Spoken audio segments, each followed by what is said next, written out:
In Hong Kong, legislators are preparing to pass a controversial security law that has been criticised for its effect on human rights.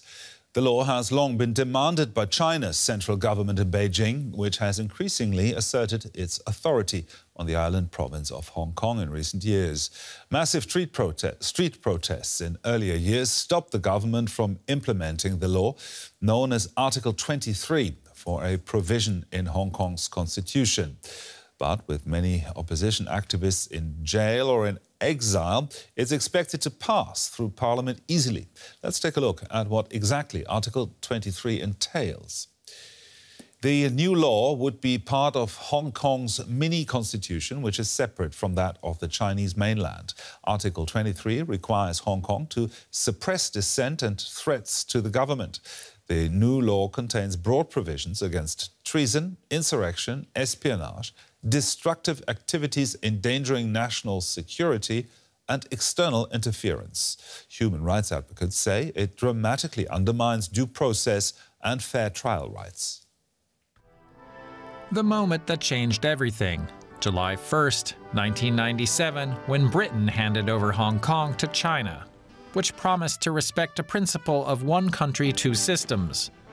That meant that Hong Kongers could enjoy many of the democratic freedoms they'd had under British rule, under Hong Kong's own mini-constitution.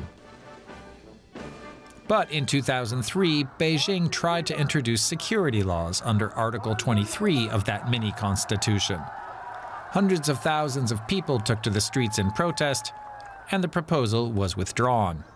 In 2014, a civil disobedience movement arose pushing for more democratic government. Organizers feared that the police might crack down. Everyone has to stay highly alert. The rally has been peaceful, but now tear gas and plastic bullets have been transferred to the government headquarters.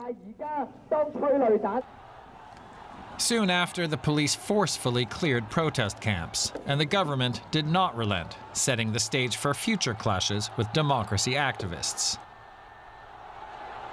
5 years later, another series of widespread protests, sparked by a proposal to extradite criminal suspects to mainland China, was met with a harsh police response. No one is afraid. We are more and more angry. You never know what the government will put up next. And I'm just worried about what Hong Kong will become. Rather than answering the protesters' demands, the following year Beijing imposed a new national security law that defined many anti-government efforts as secession and subversion, and assigned life sentences for many of those so-called crimes. That was it for many of Hong Kong's pro-democracy activists. Dozens of opposition leaders were arrested, along with journalists and ordinary citizens. Others went into exile. Independent media was silenced. Beijing signaled that it had fully taken over in 2022, when Xi Jinping arrived in Hong Kong to swear in John Lee as the territory's chief executive. The ceremony happened on July 1st, 25 years to the day after the British handover.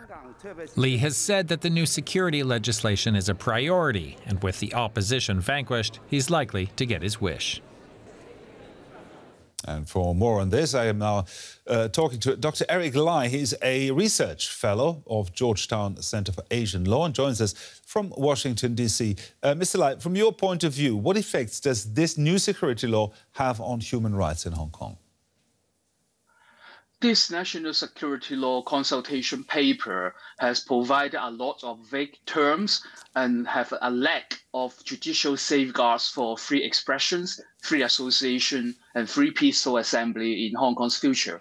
There is no clear definition of what national security is, except using mainland Chinese version of national security, which covers everything in our daily lives. And the fake terms and the lack of protections of human rights through independent court in this consultation also reflects that the government wants to extend its power to control the society and to control information and anti-government speeches rather than providing a safe platform for free speech and free information flow. So what does that mean now for the opposition in Hong Kong? Most of the opposition forces have have either been criminalized or in exile. There is still a mass trial against 47 pro-democracy activists in Hong Kong, and the media tycoon Jimmy Lai, as well as 2 independent media outlets, are still pending for trial or for the verdict of the trial against free press or free speech.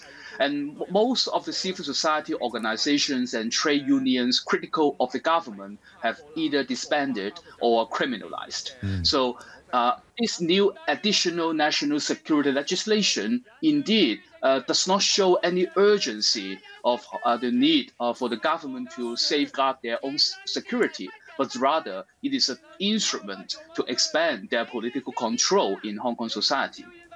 Do you think this is just the first step, or one of many steps, in Beijing tightening its grip on Hong Kong even more?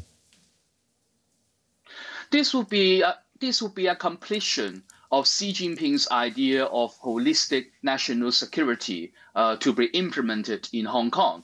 The government consultation on this local national security legislation made clear that they will adopt mainland's idea of national security into Hong Kong's common law system. And this is a way to converge Hong Kong's legal system with mainland Chinese ones. Dr. Eric Lai there from Washington, D.C. Thank you very much. Thank you.